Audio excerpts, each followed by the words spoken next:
Hey guys, it's Jason Haber here for another episode of FutureCity. Today, my guest is a global, local urbanist. What does that mean? Well, Elizabeth Caputo works at the World Economic Forum and she's the chair emeritus of Community Board 7 here in Manhattan. So we chat about these great topics ranging from things that cities are facing all over the world to local challenges right here in New York City. It was a great chat and I hope you'll enjoy it.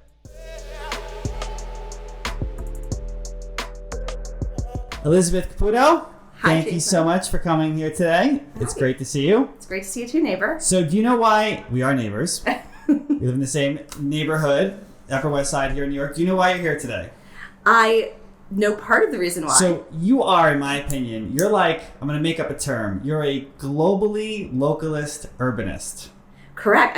Thank you. Does that make sense? I believe that's a compliment. That should be on your card. I don't know what's on your card. What's on your card? Just ask me for my title. I think what's on your card is head of U.S. engagement for the World Economic Forum. Yeah, I'm responsible for our work with the U.S. government. So My job is to bring the work of the forum globally to the U.S. and here to New York City. Okay, so that's the global side, but then locally, you're chair emeritus of Community Board 7 here in Manhattan as well. Correct, I am. So most people either look at like the big picture, hyper global, or super local, and you actually do both, which I think is so interesting. Thank you. Yes, it is quite interesting. And what I've learned in the 6 years that I've been at the World Economic Forum is that you can't do one without the other.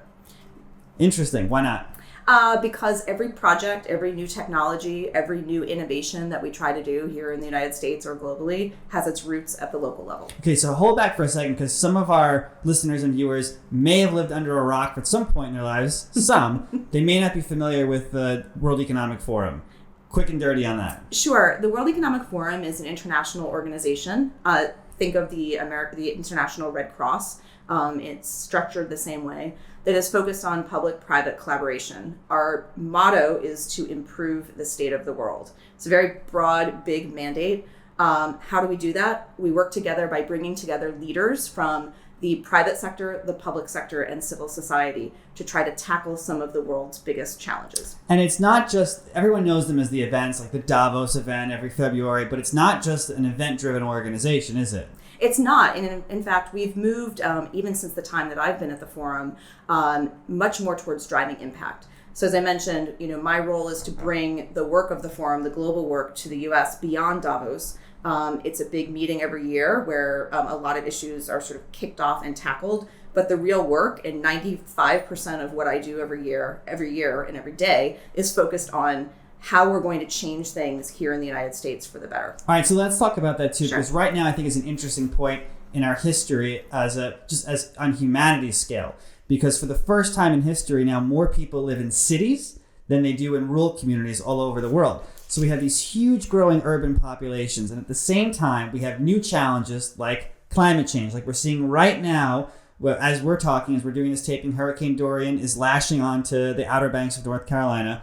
And we're seeing all these problems the cities are having. And you guys at WEF are sort of right in the middle of that, looking at the solutions for how cities can grow, but also how they can mount change in the face of so many problems that they're going to be encountering going forward. Correct. And that's a great point. And even one of our most recent statistics is that by 2050, that urban population will reach 2/3 of the total population in the world. So it's cities are growing. They're here. They're not going away. Right. We love them, and we also know people who live in them have a unique set of challenges. And by 2050, the world's population, by the way, will grow by 2 billion people. So you're talking about a huge amount of people. Exactly. Yeah. Exactly. We also focus on rural areas, so not to give that short shrift, but in cities, I think we are really looking at the nexus of sort of what's happened in the infrastructure space and how historically infrastructure has not kept up with a rising population as well as rising levels of income inequality. And we've tried to balance that with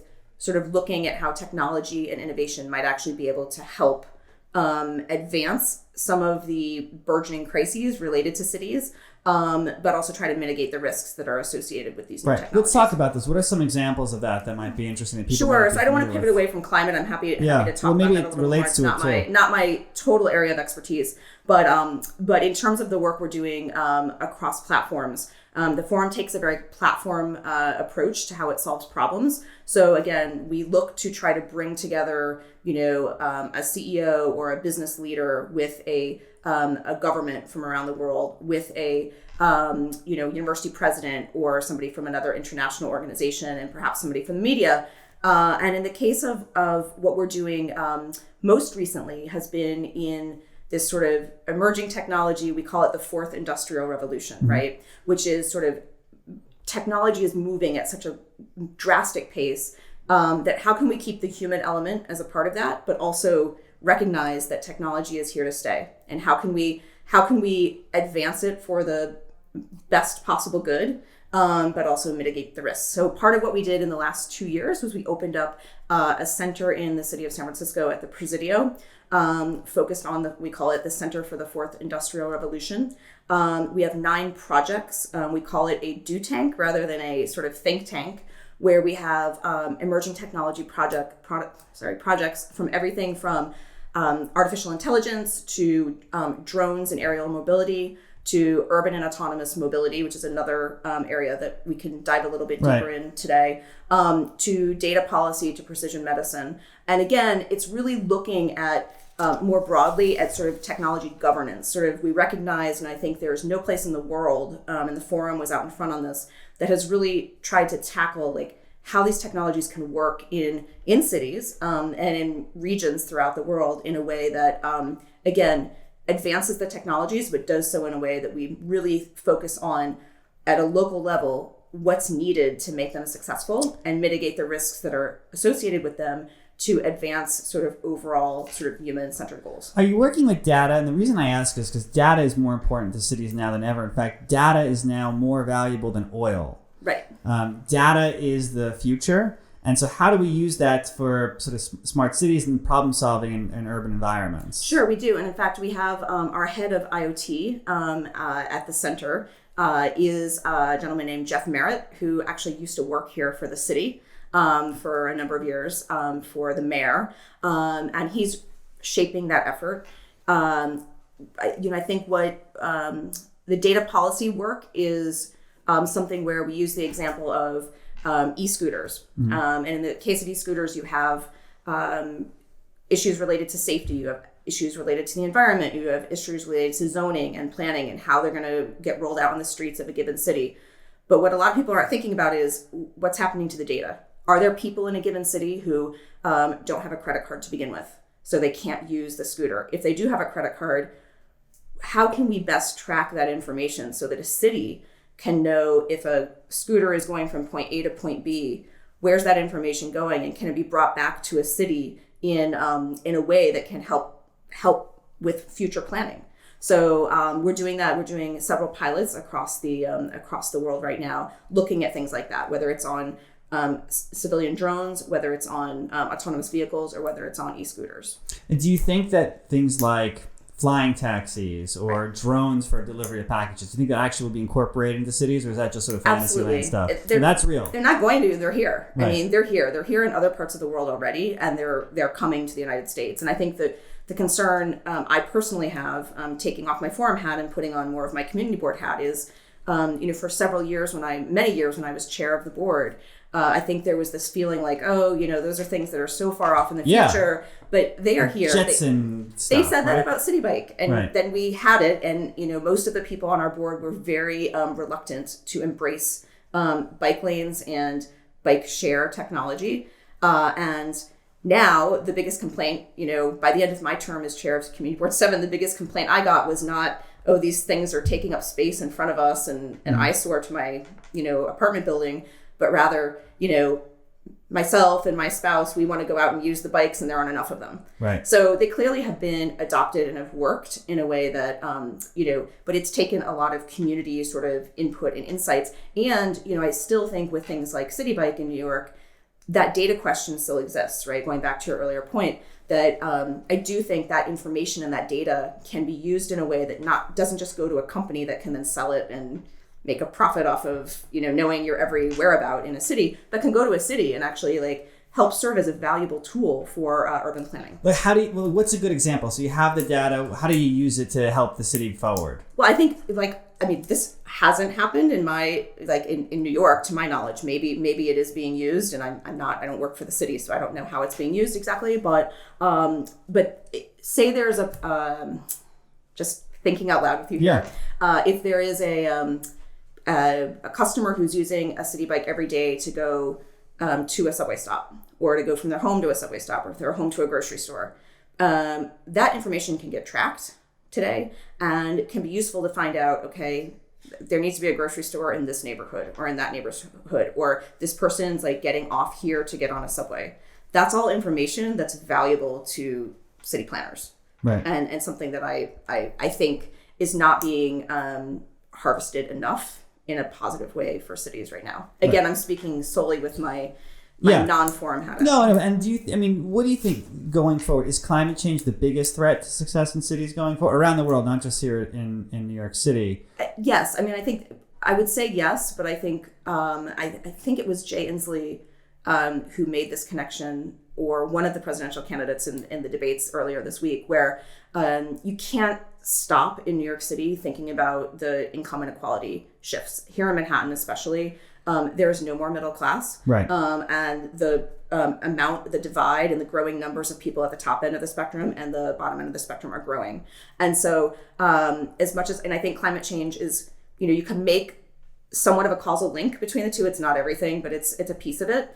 I would say personally that the sort of income divides in a city are probably the most important things that we need to be focused on. I think climate change is certainly something that we also need to think about, because if nothing else, as you mentioned, the situation like the hurricanes and what happened with Sandy here, eventually there are going to be much more devastating consequences to what happens. Well, especially with most cities are on the coast. Right. And it's just a fact that they're more likely to be susceptible to the changes of climate change. But even if you're not a coastal city, food scarcity, water scarcity. Cities collapse historically. Exactly. Going back 1,000 years, they collapse because of lack of water, lack of food, or bureaucracy failing. Like the Roman Empire fell apart when they couldn't organize it coherently because it got so big and bloated. I would argue today that that's a corollary to our technology today, where we can use our technology smartly, but if we don't, we can't get the cities will grow and then they'll just become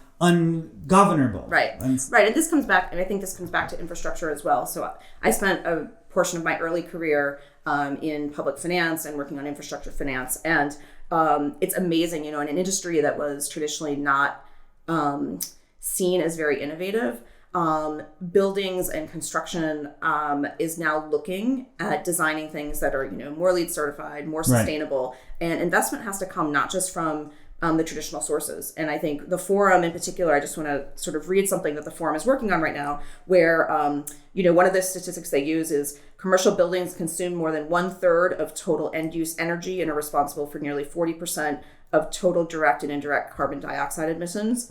So what we've done at the forum is created what we're calling a Global Sustainable Building Alliance, which is looking at sort of building buildings more sustainably. Right. And, I think the forum takes a very global approach. Going back to my first point before we started today, the only way this project at the forum can get done is if we have buy-in from local stakeholders here in the city council, local legislators, and local community boards. Right. And it's interesting. I was listening to when Bill de Blasio appeared on, of all shows, the Hannity show, and they were arguing about the need for either it's a tax or scrubbers to be installed in all of our big commercial buildings here because there's so much emissions. And I think the best point that he made during the whole interview, he said, well, what's our plan B? Like, if we don't do this and we keep growing emissions, what are we doing? Right.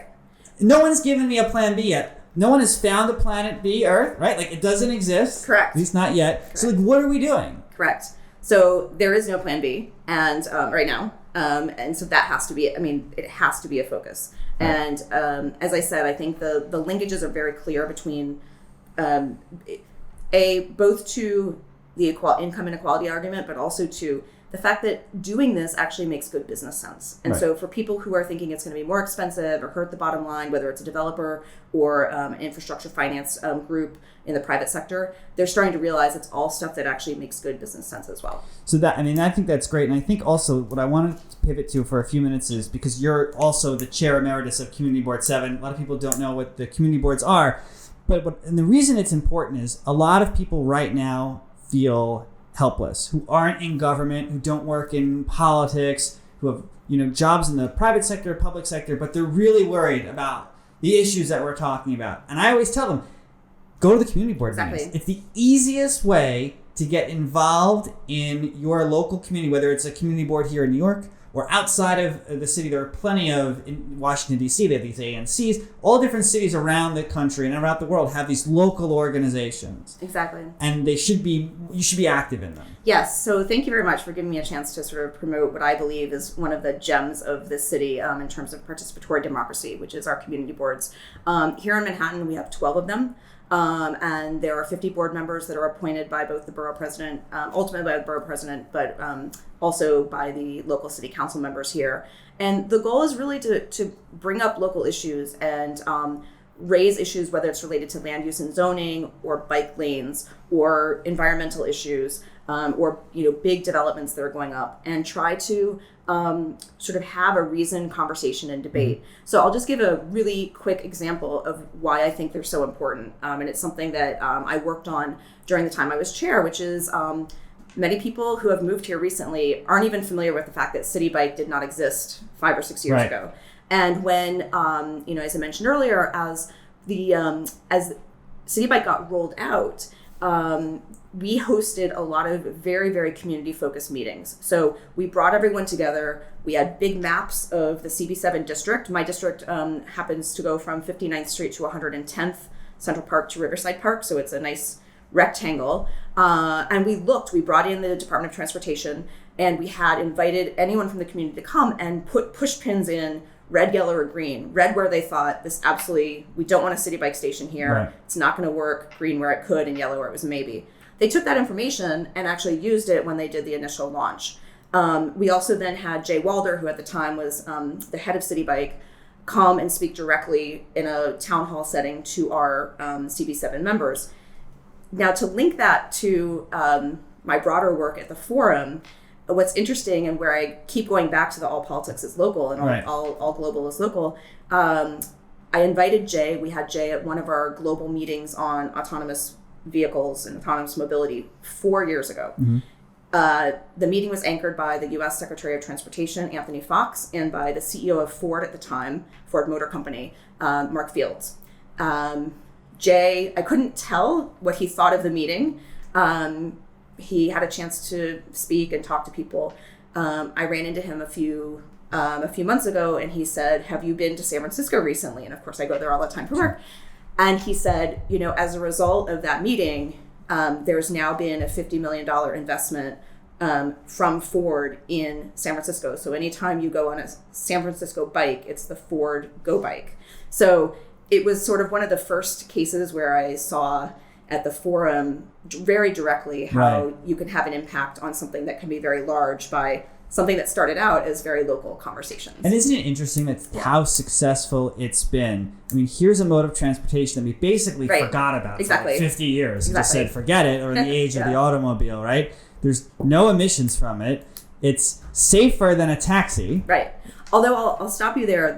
There aren't no emissions because that's true. Because the trucks that you have to put them on when they get redocked, I think that's now become the new thing. Like that is true. It's a lot of big trucks, and so we're trying to work on making sure that those things are cleaner fleets. But pound for pound, person to person, it is a you much. You can't have a perfect solution. But it is. But it's amazing how many people are using it. First of all, it's anytime you can create a mode of transportation that's also healthier for people. You also have these sort of latent consequences, which are things like healthcare costs. Correct. Go down, less incidence of diabetes and heart disease. There are so many other ways that it benefits a city too. That it's fascinating that only in the last 5 years have we come back to say, hey, wait a minute, what about the bicycle? Right. And it presents, I think for a city like New York, and particularly a borough like Manhattan and a community like the Upper West Side, there's going to be people on both sides. Again, going back to the income inequality arguments, there's, as much as you want these new technologies, and the bicycle is not a new technology, but how you're using it is new. Right. There's still, the need for bike lanes is something that involves a lot of planning and a lot of infrastructure, and in many cases, a lot of removal of cars and parking. And there are still a number of people in this city that no amount of technology is going to replace their need for a car. Right. They have to work, in a place that's underserved by transit or unserved by transit completely.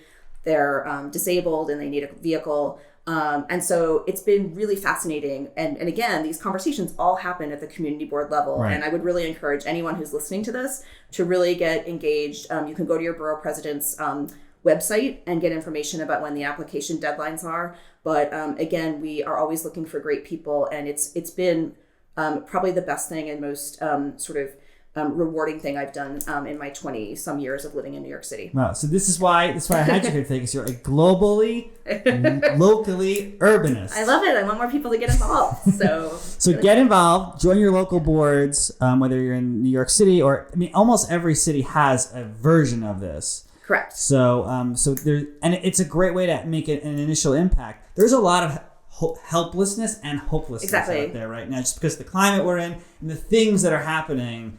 And I think that the best thing people can do is to actually be active, and it really helps. You'd be surprised the difference that you can make, and then you're also feeling good about doing something positive as opposed to just sitting on the sidelines and saying, right, like, the end is near. Right, and there are a million ways you can get involved, but that's certainly one of them. And we've really tried to make boards more accessible. One of the things, even just today, I really wanted to go to something that our board was doing, and it was at 10 o'clock in the morning. I think I, like many New Yorkers and many Manhattanites, I work. So I, unfortunately couldn't go. But one of the things I tried to do as chair was do more things, on the weekends or in the evenings or at times when people, who are working or otherwise have commitments during the day are still able to participate locally, but to do it sort of more on their own time when it works. Right. Awesome. Well, that's a good message for people. I think we can end with that one. So yeah, thank you so much. Thank you so much for coming on today. I really appreciate it, and awesome. I'll see you in the neighborhood. I will see you soon. Walking our dogs. Thank you. Bye.